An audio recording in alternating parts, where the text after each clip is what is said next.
ఒకప్పుడు నిర్మాతలు కథలు ఎంచుకొని కథలు కొనుక్కొని ఆ తర్వాత హీరోల కోసం వెతుక్కునేవాళ్ళు. అది ఎవరితో చేయిస్తే బాగుండు అనేది వాళ్ళ మార్కెట్ని బట్టి ముందుకెళ్ళేవాళ్ళు.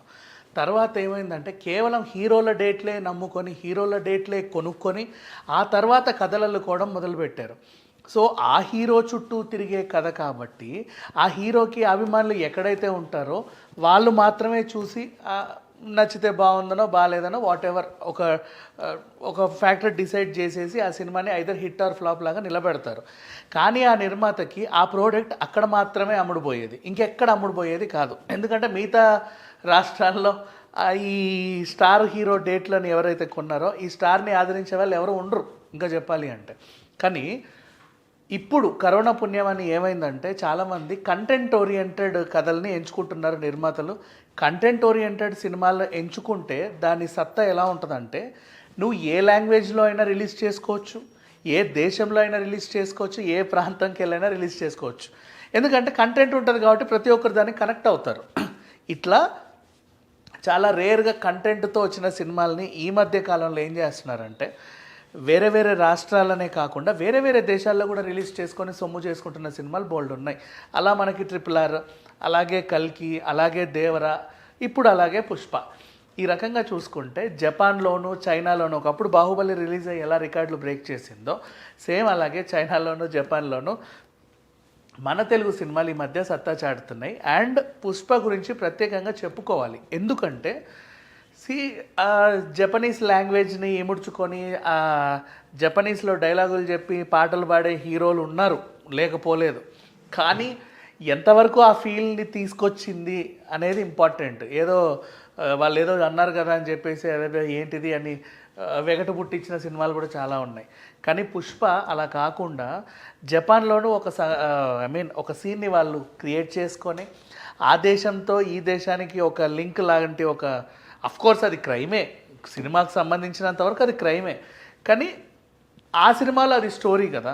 కాబట్టి వాళ్ళు ఏం చేశారు, ఒక డీల్ కుదుర్చుకొని ఒక కంప్లీట్ జపనీస్ స్టైల్ అక్కడే షూట్ చేశారేమో లేకపోతే సెట్ టెస్ట్ చేశారో మనకు తెలియకపోయినా ఆల్మోస్ట్ ఆ జపనీస్ ఫీల్ అయితే తీసుకొచ్చింది. మరి అట్లాంటి సినిమాకి ఆల్రెడీ ఇక్కడ తెలుగులో ఆడిన సినిమాకే జపాన్లో డిమాండ్ ఉన్నప్పుడు తెలుగు సినిమాలో Japanese kind of scenes situations అన్నీ క్రియేట్ చేసిన తర్వాత దానికి జపాన్లో ఎలాంటి ఆదరణ ఉంటుందో మనందరికీ తెలిసిందే. పైగా అల్లు అర్జున్కు ఉన్నటువంటి క్రేజ్ని జపాన్లో యూటిలైజ్ చేసుకోవడానికి పుష్ప పార్ట్ 2 సినిమాని జపాన్లో రిలీజ్ చేశారు.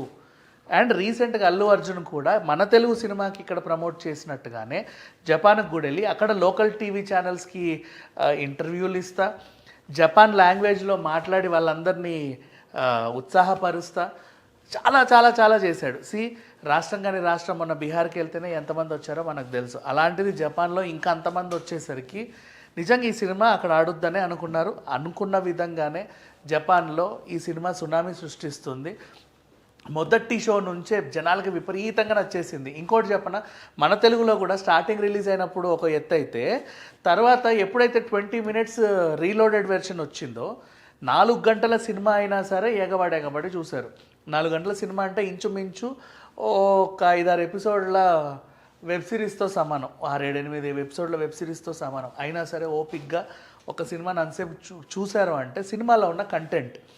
ఎంతసేపు హీరో డేట్లు అనుకునే నిర్మాతలు పక్కన పెడితే కంటెంట్ నమ్ముకొని సినిమా తీసి అందులో దానికి తగ్గట్టుగా ఒక పాన్ ఇండియా స్టార్ని ఎంచుకొని ఆ సినిమా వల్ల అతని ఇమేజ్ని పెంచి అతని ఇమేజ్ వల్ల సినిమాకి కూడా క్రేజ్ని పెంచి రిలీజ్ చేసుకొని ఆ నిర్మాతకి లాభాలు తెచ్చిపెట్టి నాట్ ఓన్లీ ఇక్కడే కాదు కంటెంట్ ఉన్న సినిమా ఏ రాష్ట్రంలో ఆడుద్ది కాబట్టి పాన్ ఇండియా లెవెల్లో రిలీజ్ చేసుకొని సొమ్ము చేసుకున్నారు.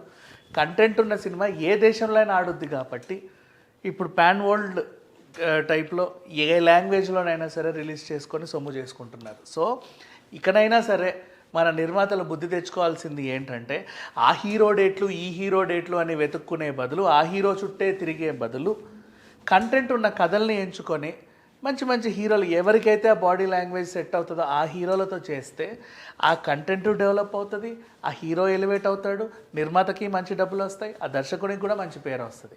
సో ఇది పుష్ప వల్ల మళ్ళీ ప్రూవ్ అయింది. అండ్ పుష్ప రికార్డులు ఇక్కడితో ఆగట్లేదు. ఒకప్పుడు 1800 కోట్లతో కంట్రీలో క్లోజ్ అయింది. ఇప్పుడు దేశ విదేశాల్లో రిలీజ్ అయ్యి ఆ జోరును కొనసాగిస్తూ ఉంది. మరి చూద్దాం రానున్న రోజుల్లో ఇది 3000 కోట్ల మార్కు దాటుద్దా, 4000 కోట్ల మార్కు దాటుద్దా, ఆశ్చర్యం లేదు. Thank you so much.